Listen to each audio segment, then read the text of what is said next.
Hello YouTube, this is Morgan, Airspeed Prime here with my next Boruto anime review. This one's going to be for episode 174, which is called The Revival of the Divine Tree. So this is sort of the setup episode for the really big fight episode that we're going to be getting next week. Obviously you can see from the preview that it looks like they're going really heavy on the really cool animation, and it's when most of the actual body of these fights is going to happen.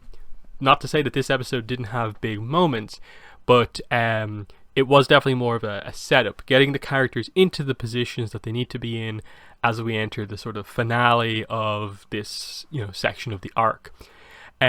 So yeah, there was notable moments for sure in this episode, but there were also moments where you could tell they were sort of stretching it out, in the sense of, it's Deepa standing in front of Boruto and Sara, and we cut back, he laughs, he says one thing, we cut away, we come back, he laughs, says one thing.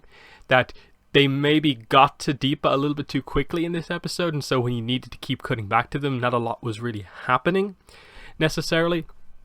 But I'm okay with it here, since we know we're getting sort of pretty big stuff, and they get a lot of the, I suppose, initial talking out of the way, in that probably the most notable thing on the Deepa, Boruto, Sara side of things was him sort of revealing his motivation to them, and them going into this fight knowing what's driving him, why he fights, what he uses all the power that he has for, why he defeated everyone that they've seen, of course, is just that, as I think a lot of people have sort of predicted, it's sort of about taste, flavor for him. He wants to just get the kind of ultimate tastes in the world. And I know there's been some speculation that because he is a Kara member and he has sort of unique abilities, that he's been sort of engineered in some way. Again, it's utilizing a bit of information from the manga that we don't get really until the kind of next arc that we're going to go into in the anime,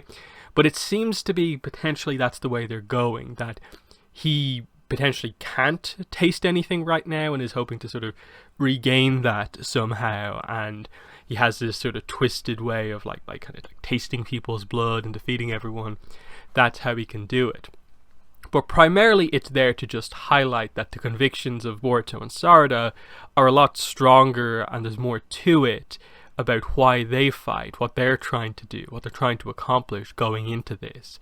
That he doesn't have some motivation that's going to leave them conflicted. No, he just has this crazy thing about taste, and that doesn't matter to them at all. So they can fight at full power knowing that he's just a madman, basically. And I think that was good to get out of the way. And now it is literally just the guy who has inflicted the most heavy defeat on Boruto and Sara. Here is the rematch. How good will their training over the last few episodes be? Will it be enough to help them defeat him in some way? Ultimately, I think what they need to accomplish in this fight is just to have Boruto and Sara be solid against him. I don't think that this has to result in Deepa being defeated by Boruto and Sara, but I think the main, I suppose, kind of checkbox I want to see ticked is that they land a blow against Deepa. They crack through his armor and deliver some sort of a blow that hurts him to some degree. I don't think it has to be a fight-ending injury or anything like that, but it just has to show that they went from not being able to do anything against him, utterly outmatched, to they're getting towards that level. And I guess they can maybe have other characters maybe arrive on the scene to turn the tide and chase off Deepa, or actually properly defeat him. So that was kind of interesting. With Konohamaru and Mugino, what we do is the opening section is just, it's again a lot of kind of stretching scenes, as they just multiple scenes in a row show them just fending off the sort of kind of things attacking from the divine tree with their kunais. I was just kind of can you please use some jutsu here? I get you don't have a lot of time to do stuff here, but just fending it off with your kunai doesn't seem particularly effective. Can you make a shadow clone. Like, I don't need you to go full Naruto and make loads of them, but make one shadow clone to have an extra pair of hands to like defend the feudal lord or something like that. Because it was kind of weird then when Mugino looks over at Konohamaru and it's just like he doesn't have to fight anymore and can just watch what's about to happen to Konohamaru and have the time to do all of that. But then he doesn't have the time to like put a kunai up to protect himself from this blow. I just don't think they quite set that scene up effectively to be worthy of the like last ditch, you know, put your body in front of a blow for someone. It really felt like this scene was there to more set up the idea that Mugino and Konohamaru both get injured at this stage of the fight, meaning that they can't fight at full power against the crazy opponents that they're going to come up against. And I think if there's any disappointment from this episode, it probably was just that, oh, Konohamaru, because he's injured one of his arms, is nowhere near 100%. And so the hopes of it being this big, incredible Konohamaru versus Victor one-on-one, we'll get to see Konohamaru at like full power, seems like it's maybe falling away a little bit. And so the Konohamaru hype train has sort of derailed slightly, but hopefully he can still be useful going forward. The main thing they accomplished here was that they made sure to get the feudal lord out. He is the witness that they need of someone sort of outside of the mission who is aware of what Victor was doing. So it's important to save him. And so it was interesting that they kind of set up 3 fights when we thought we were going in we were only going to get 2. Konohamaru versus Victor, Deepa versus Boruto and Sara, and then they also set up Mugino against the Victor's assistant, the female character. And I'm like, okay, cool. Like, we're going to get to see her fight. And that, like, she did this sort of, like, really quick, you know, kind of almost teleportation style thing and just, like, moved really quickly. And she also potentially seems to have some sort of a taste thing going on. But obviously the end of that character was quite surprising with what they did.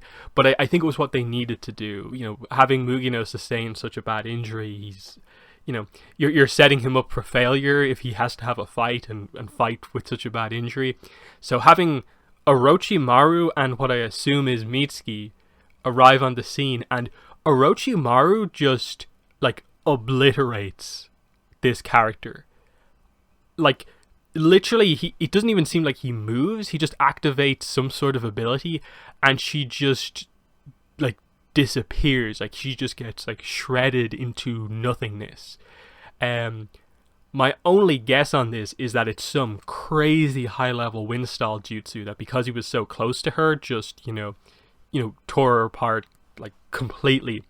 Again, he didn't say any jutsu name or anything like that, so I don't ultimately know the full extent, but obviously Orochimaru is extremely powerful, so he and the whole, again, thing with his character from like the start of the series was always that he is on a quest to sort of learn every single jutsu, so he has like one of the biggest catalogs of like abilities in the entire series. So who knows what exact ability he used here, but incredible demonstration of his power in that.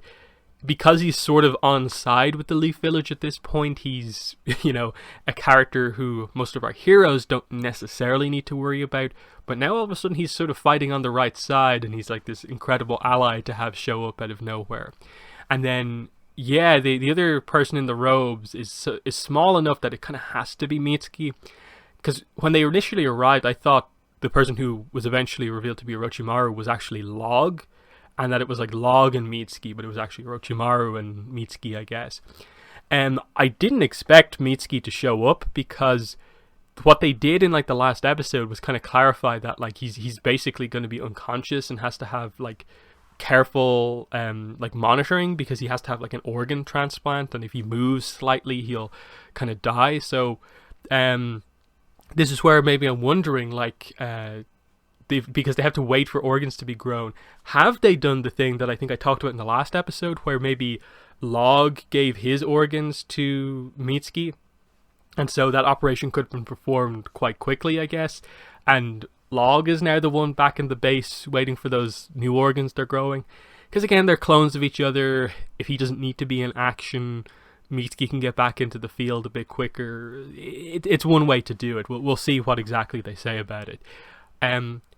obviously it puts Mitsuki in a weird position that he's just recovering from potential like life-saving surgery, so him arriving onto the battlefield doesn't really feel like the safest thing for him in terms of like, has he got a power boost at all? Has he learned anything?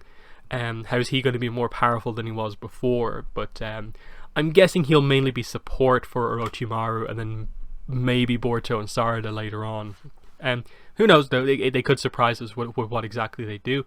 Either way, it's cool to see Orochimaru and Mitsuki sort of like together in this scene, and like Orochimaru like doing stuff. The other kind of thing here is I suppose this sets up the idea that it's going to be like, I guess, Konohamaru, Mitsuki, and Orochimaru versus Victor, with I guess Orochimaru doing most of the work. So what it looks like is going to be Orochimaru having every way possible to kill Victor, but Victor's going to have crazy regeneration powers, while the Boruto Sara fight is more going to be them smashing against the brick wall that is Deepa and trying to break through and pushing themselves to the limits. And the big moments we're waiting for are, of course, Sarada unlocking the second Tomoe of her Sharingan, which I feel has to happen. After all of this setup, if it doesn't happen, I don't know what they're doing. And with Boruto, we have to see what exact combination of Rasengans he uses. Is the high compression Rasengan enough to break through Deepa's armor? And is there anything else he has to sort of show off? So that sort of stuff is kind of, interesting to see what they do. Victor, over the course of this episode, did confirm to us what's going on with the divine tree that we have here. It is, in fact, a piece of the actual divine tree, so the one from the end of Naruto with like Kaguya and so on. So it's a fragment of that, and obviously I think I pretty much called this in the last episode before it was explained. It is him using the Hashirama cells on a piece of the divine tree to sort of recreate it using the sort of regenerative abilities of the Hashirama cell. So it is and it isn't a proper divine tree, in that because it hasn't grown in the exact proper way, I maybe question how viable it potentially is to be something that will eventually lead to a chakra fruit. So I'm guessing it's going to fail at some point. And as Deepa, I think, mentioned, he's like, oh, the old man's gone ahead with it, as if like he wasn't meant to activate the divine tree at this point, that it's still meant to just be in like a research phase. So I'm guessing Victor has maybe gone ahead too quickly with this, and this is probably the thing that's going to get him into trouble with Kara, which for manga readers, you know exactly what that's about. We always wondered like, oh, is it something related to like Kawaki? But it actually seems like how Victor handles this situation is probably what he gets into trouble for. But beyond that, the other setup is that obviously he sacrifices basically his whole workforce to the divine tree, and the plan is ultimately to let the divine tree basically take everyone from the entire village, which was interesting that they actually cut back to Mia with the ring, and they had her have like a scene with one of the workers who was fleeing from the divine tree, and she seems to be heading back into the research facility. So I'm kind of surprised that they're keeping this plot active, but I guess it makes sense not to drop the reason behind why Boruto and Sara are here in the first place. What exactly they're going to accomplish, I'm not sure, because I don't even remember what they actually did with her husband in the end. Like, they had to, like, he died because of like the Hashirama cell going out of control, but like, did they take his body back to the facility and she's going to get to see his body, or will he, because of the like regeneration stuff going out of control, is he like alive again or something like that? I don't know exactly what they're going to do here, but I am actually quite interested to see what they actually have Mia do in the end, because obviously they're lingering on the fact that she has the ring and she's going back to, I suppose, find out more about what exactly has happened, but it doesn't seem like the right time for that. She's just going to encounter the divine tree and potentially get captured. So unless it's going to be a situation where she just kind of is there to be still in and around the characters and she gets maybe saved again, but I'm not really sure. But like I said, overall, despite being a setup episode, like there were key moments in this episode, and it did the job of like everything is in position now.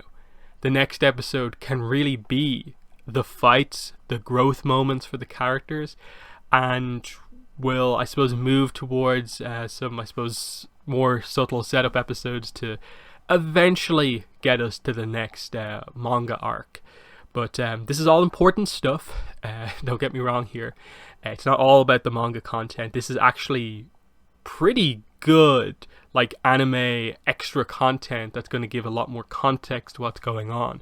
And if they do this well for a lot of the other manga arcs, I think the anime is going to like be a really worthwhile addition to everything that they have going on. So yeah, very, very excited for the next episode. I hope it delivers as much as we think it will. So I suppose the main things I want out of this are that, like, yes, I hope Konohamaru isn't just like completely overshadowed in the next episode. I hope he actually gets to do something of note, be as strong as we think and hope he is. Mitsuki, I suppose, hopefully will get to do something of note. Sarada has to get the second Tomoe, and with Boruto, I guess we get to see whatever's going on. Does he have a trick up his sleeve? Is it just about the high compression Rasengan? And then there's always Karma Mark. Do they do anything with it? Jogon, there's always like the ability with Boruto to have some of those, like, you know, latent abilities that he sort of has activate at some point. Because if he needs extra power, there's where he's going to get it from. But they've been cautious recently about going too much into those powers, so I'm not really sure. It might be a little bit cheap to have those powers be the things to beat Deepa when the training was all about the, like, abilities that weren't those super special powers. So I probably would prefer they stay away from them here necessarily, because the test of their strength is not about, you know, who has the most ultimate special power in the end. That will come into play later on, not against Deepa. It's important to see how standard Boruto, I suppose, stacks up against Deepa. Same with Sarada. But yeah, they're my thoughts on the episode. Really enjoyed it. In the comments, let me know what your thoughts are. But that's been the video. Thanks for watching, and bye.